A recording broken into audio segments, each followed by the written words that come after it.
दोस्तों आप सभी का एक बार बहुत बहुत स्वागत है हमारे इस यूट्यूब चैनल पर। जितने भी विद्यार्थी बिहार बोर्ड से ओएफएसएस के माध्यम से क्लास 11th में नामांकन कराए हैं, उन सभी छात्र छात्राओं को जो है काफ़ी बेसब्री से इंतज़ार था कि वो उनका प्रथम मेरिट लिस्ट कब जारी होगा।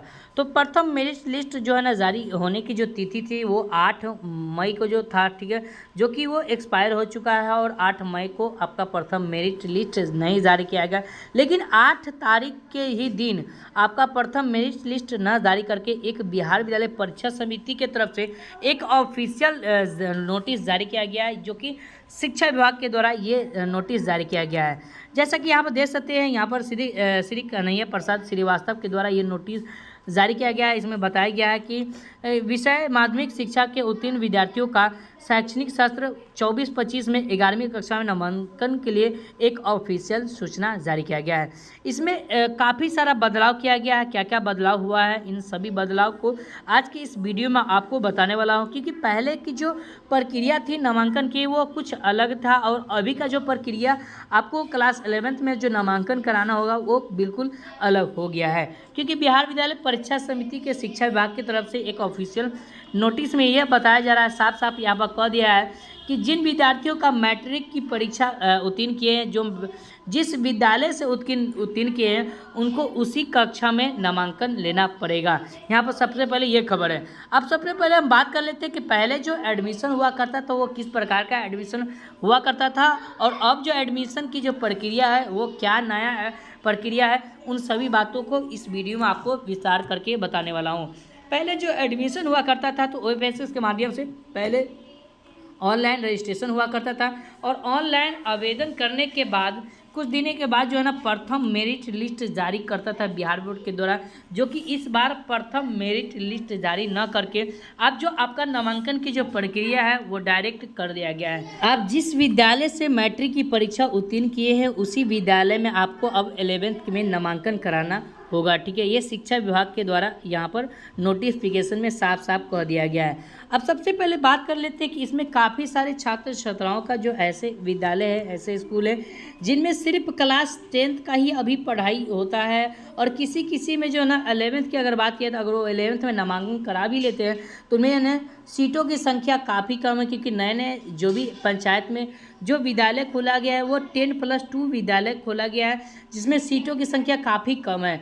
कोई विद्यार्थी ऐसे होंगे जो आर्ट्स में एडमिशन लेना चाहेंगे, वो साइंस में एडमिशन लेना चाहेंगे या कॉमर्स में एडमिशन लेना चाहेंगे, तो सभी ऐसे अभी कुछ विद्यालय हैं जिनमें अभी आर्ट्स साइंस कॉमर्स का जो है ना किसी तरह का कोई सीट जारी नहीं किया गया है, जिसमें आपको काफ़ी सारे दिक्कतों का सामना करना पड़ रहा है। पहले जो एडमिशन हुआ करता तो वो इस आधारित पर एडमिशन हुआ करता था कि जिस विद्यालय में आप नामांकन कराना चाहते हैं तो आप जो है ना आवेदन करते समय आप 10 या 20 कॉलेज का जो लिस्ट देते थे, नामांकन का जो प्रक्रिया जो चुनते थे, उस विद्यालय में आपको मनचाहा कॉलेज मिल जाता था। लेकिन मैं आपको बता दूं कि उसमें भी वो भी प्रक्रिया था कि जैसे मान लीजिए कि आपका जो है ना 50% से ऊपर मार्क्स है और जिस विद्यालय में आप नामांकन कराना चाहते हैं तो उसका जो है ना 45% कट ऑफ है, तो उसके अनुसार जो है ना आपका नामांकन इस विद्यालय में हो जाएगा। लेकिन जो है ना अगर मान लीजिए किसी विद्यालय का जो कट ऑफ है वो कम है आपके मार्क्स से समझिए या ज़्यादा है समझिए, तो उस विद्यालय अगर ज़्यादा उस विद्यालय में होगा, ठीक है, तो आपका नामांकन उस विद्यालय में ना होकर सेकेंड वाले विद्यालय में आप नामांकन करा लेते थे। लेकिन अब जो प्रक्रिया है वो पूरा का पूरा तरीके से बदल दिया गया है, क्योंकि अब जो भी एडमिशन आपको लेना पड़ेगा वो आप जिस विद्यालय से आप मैट्रिक की उत्तीर्ण किए हैं, 10वीं की परीक्षा उत्तीर्ण किए हैं, उसी विद्यालय में आपको कक्षा 11वीं में नामांकन कराना होगा। उसके लिए आगे यदि कोई विद्यार्थी है ना ऐसे स्थिति में अगर किसी उस विद्यालय में नामांकन कराना नहीं चाहते हैं तो उसके लिए जो ना उस परिस्थिति में यहाँ पर साफ साफ बताया गया कि विशेष परिस्थिति में यदि कोई विद्यार्थियों एक दूसरे विद्यालय में नामांकन के लिए जाना चाहता है तो संबंधित जिला शिक्षा पदाधिकारी के द्वारा जो है हस्ताक्षरित विद्यालय स्थानांतरण प्रमाण पत्र इसको ने स्कूल ट्रांसफ़र सर्टिफिकेट के आधार पर स्पॉट एडमिशन आपको कराना होगा।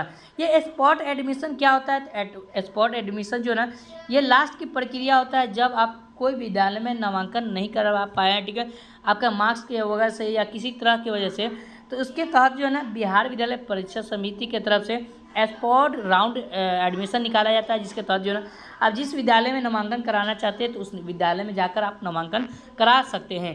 तो ऐसे स्थिति में जो है यहाँ पर आपको सबसे पहले अपने जिला शिक्षा पदाधिकारी के जो है हस्ताक्षर जो है आपको लेना पड़ेगा, मोहर लेना पड़ेगा, और उसके बाद जो है उसे सर्टिफिकेट पर जो है साइन वगैरह कराकर आप दूसरे विद्यालय में नामांकन करा सकते हैं। अब पूरे लेटेस्ट अपडेट की जानकारी पूरे वास्तव में जानकारी के लिए सबसे पहले आपको गूगल में जाना है। सबसे पहले गूगल में जाएंगे, जो इस चैनल का नाम है यहाँ आपको सर्च करना है। जैसे मैं आपको बता रहा हूँ वैसे आपको सर्च करना है, ठीक है। यहाँ पे देखिए सर्च करना है, ठीक है। पॉइंट ऑफ स्टडी, यहाँ पर सर्च करना है point point of study HTM dot और COM करेंगे, ठीक है। इस तरह से आपको सर्च करना है, स्पेस नहीं देना, ठीक है।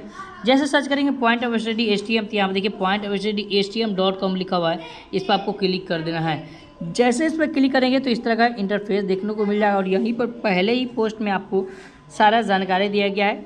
बिहार बोर्ड इंटर एडमिशन 24-26 के लिए मेरिट लिस्ट कब आएगा, अब नए नियमों से होगा 11th में नामांकन, ठीक है। तो इस पर आपको इसी पोस्ट पर आपको क्लिक करना है। जैसे इस पर क्लिक करेंगे तो सारा जानकारी यहाँ पर समझाया गया है, इस तरह से आप देख सकते हैं।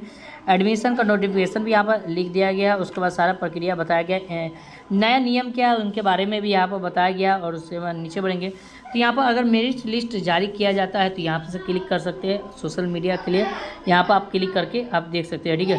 तो दोस्तों मैं आपको बता दूँ कि इंटर एडमिशन की जो प्रक्रिया है वो काफ़ी इसमें बदलाव किया गया है। अब जो भी एडमिशन लिया जाएगा वो आपको जो है ना अपने स्कूल स्तर पर जिस विद्यालय में आपने नामांकन कराया है उसी विद्यालय में आपको है ना 11th में एडमिशन कराना होगा। तो इसके लिए बिहार विद्यालय परीक्षा समिति की तरफ से एक ऑफिशियल एक और नोटिफिकेशन जारी किया जाएगा, जिसमें एडमिशन का डेट बताया जाएगा कि कब से एडमिशन लिया जाएगा, या किसी तरह का कोई नोटिफिकेशन जारी होता है तो इस चैनल के माध्यम से आप सबसे पहले आपको प्रोवाइड कराने की कोशिश की जाएगी, ठीक है। और इसी तरह के वीडियो के लिए आप हमारे इस YouTube चैनल को सब्सक्राइब कर लीजिएगा और वीडियो को लाइक कर दीजिएगा, और फिर मिलते हैं नेक्स्ट वीडियो। तथा बहुत बहुत धन्यवाद।